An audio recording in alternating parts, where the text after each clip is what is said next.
In this concept check question, you're asked to indicate any polar covalent bonds in the structure shown, and then to indicate the dipole moment of each molecule. We'll start by identifying the polar covalent bonds in the structure. The carbon-fluorine bonds are polarized towards the fluorine.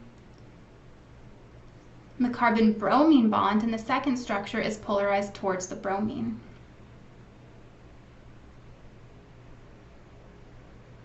In the last structure, the carbon-nitrogen bonds are polarized towards the nitrogen. And now let's look to see if those polarities cancel out in any of these molecules. In the first, they don't. So the molecule has a dipole moment that points in the direction between the two carbon-fluorine bonds. In the second, the dipole moment mirrors the polarity of the carbon-bromine bond.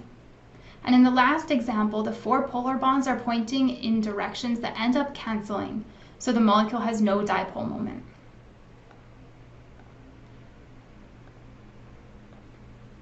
Here you're asked to assign any formal charges to the structures shown below.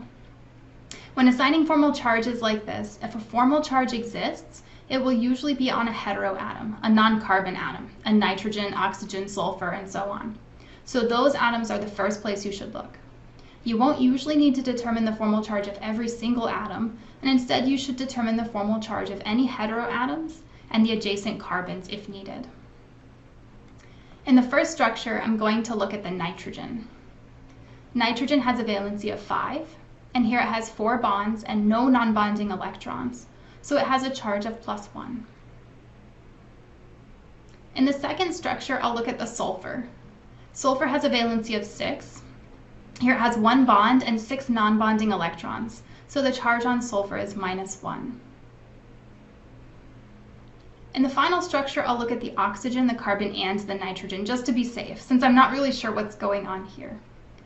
The oxygen has a valency of 6. Here it has 1 bond and 6 non-bonding electrons, so it has a charge of -1. The carbon has a valency of 4, and here it has 4 bonds and no non-bonding electrons, so it's neutral, or has a charge of 0.